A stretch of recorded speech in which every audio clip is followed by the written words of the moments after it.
नमस्कार दोस्तों आज के इस वीडियो में हम सुप्रीम कोर्ट की एक लैंडमार्क जजमेंट की बात करेंगे जो कि सभी महिलाओं के लिए बहुत इंपॉर्टेंट है जानना, चाहे फिर वो मैरिड वुमेन हो या अनमैरिड वुमेन हो या माइनर वुमेन हो, कोई भी लड़की हो उसके लिए ये जाननी बहुत जरूरी है। राइट, उसके लिए जजमेंट बहुत इंपॉर्टेंट है। तो पहले हम देखते हैं केस का बैकग्राउंड क्या है और फिर हम समझेंगे कि कोर्ट ने क्या ऑब्जर्व इस जजमेंट में किया है। तो दोस्तों, एक 25 साल की लड़की ने, जो कि अनमैरिड थी, 25 साल की अनमैरिड लड़की ने दिल्ली हाई कोर्ट को अप्रोच करा और उसने कोर्ट से रिक्वेस्ट करी कि उसको अपनी 23 हफ्ते और 5 दिन यानी 23 वीक्स एंड 5 डेज की प्रेगनेंसी को टर्मिनेट करने की परमिशन दी जाए, जो कि कंसेंशुअल उसकी रिलेशनशिप में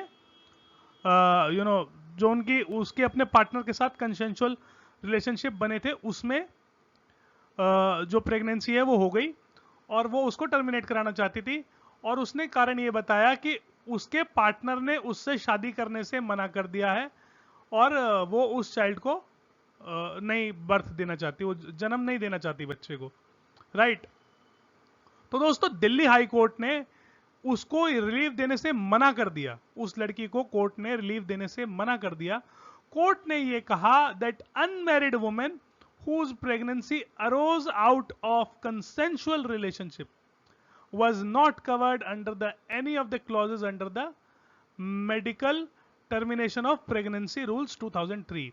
यानी कोर्ट ने कहा कि जो 20 से 24 हफ्ते के बीच में जिन वुमेन को प्रेगनेंसी टर्मिनेट करने की परमिशन है, उसमें ऐसी अनमैरिड वुमेन को परमिशन नहीं है जिसके रिलेशन कंसेंशुअल रिलेशनशिप में जो प्रेग्नेंट हो गई हो।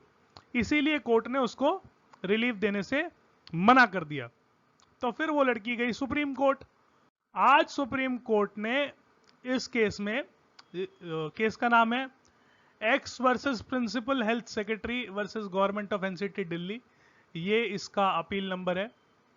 राइट। इस केस के अंदर आज सुप्रीम कोर्ट ने एक लैंडमार्क ऑब्जर्वेशन दी है जो कि बहुत ही सिग्निफिकेंट है। राइट। कोर्ट ने इसमें जजमेंट में जो इशू था कोर्ट के सामने वो ये था दोस्तों, whether exclusion of unmarried women whose pregnancy arise out of consensual relationship from rule 3b of medical termination of pregnancy rule is valid. Rule 3b mentions the category of women whose pregnancy in duration of 20 to 24 weeks can be terminated। तो court के सामने issue ये था कि क्या ये rule valid है। Right. तो कोर्ट ने ये ऑब्जर्व किया, ये कोर्ट की ऑब्जर्वेशन है, if rule 3b clause C is understood as only married women, it would perpetuate the stereotype that only married women indulge in sexual activities, and this is not constitutionally sustainable. The artificial distinction between married and unmarried women cannot be sustained, and women must have the autonomy to have free exercise of these rights। यानी court ने यह कहा कि आप married और unmarried women में भेद नहीं कर सकते और ये जो है this is violative of article 14 of the constitution. The right to reproductive autonomy give an unmarried women similar right as married women. द fetus relies on the woman's body to sustain, therefore the decision to terminate is firmly rooted in their right of bodily autonomy। If the state forces a woman to carry an unwanted pregnancy to full term, it will amount to an affront to her dignity। यानी कि ये नारी के सम्मान के खिलाफ होगा अगर आप उसको जबरदस्ती अनवांटेड प्रेगनेंसी रखने को कहते हैं। All women are entitled to safe and legal abortion। All women are entitled to safe and legal abortion। तो ये दोस्तों इस जजमेंट की सबसे इंपॉर्टेंट ऑब्जर्वेशन है। Distinction between married and unmarried women are unconstitutional. Unmarried women are also entitled to seek abortion of pregnancy in term of 20 to 24 weeks arising out of consensual relationship right. तो यानी कि अगर कोई women consensual relationship में pregnant हो जाती है और वो अनमैरिड है, तो दोस्तों वो भी अपनी प्रेगनेंसी टर्मिनेट करने की एप्लीकेशन दे सकती है। Exclusion of unmarried women who conceive out of living relationship from medical termination pregnancy rule is unconstitutional. Right.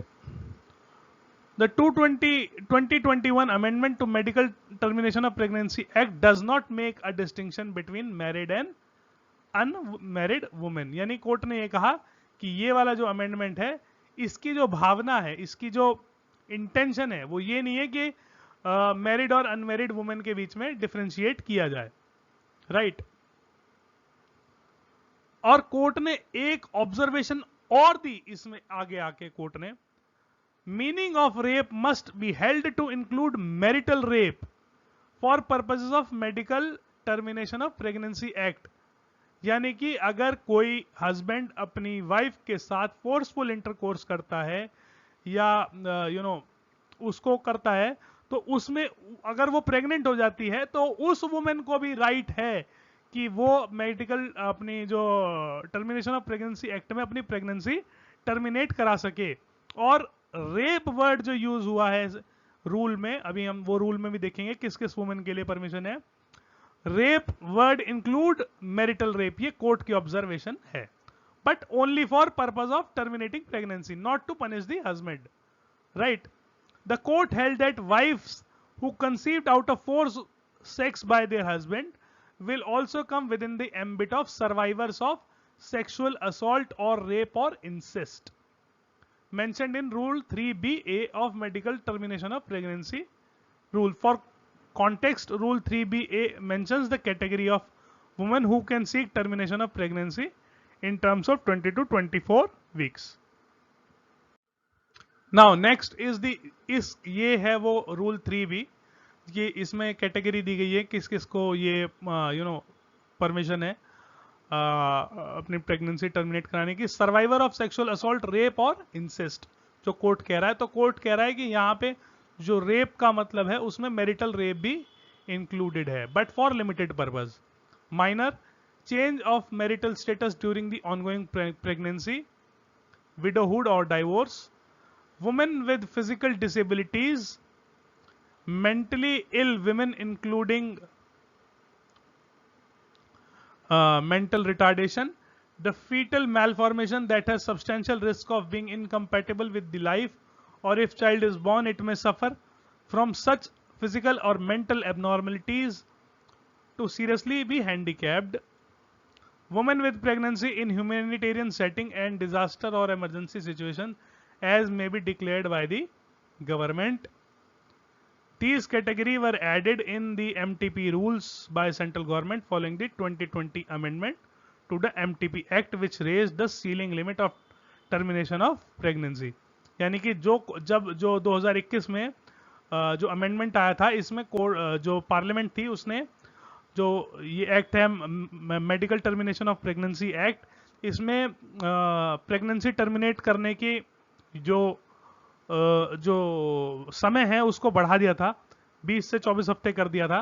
तो अब कोर्ट ने ये कहा कि ये जो change of marital status during the ongoing pregnancy है, इसका मतलब ये नहीं है कि ये भेद करने के लिए नहीं बनाया गया है, and this also does not discriminate between married and unmarried women.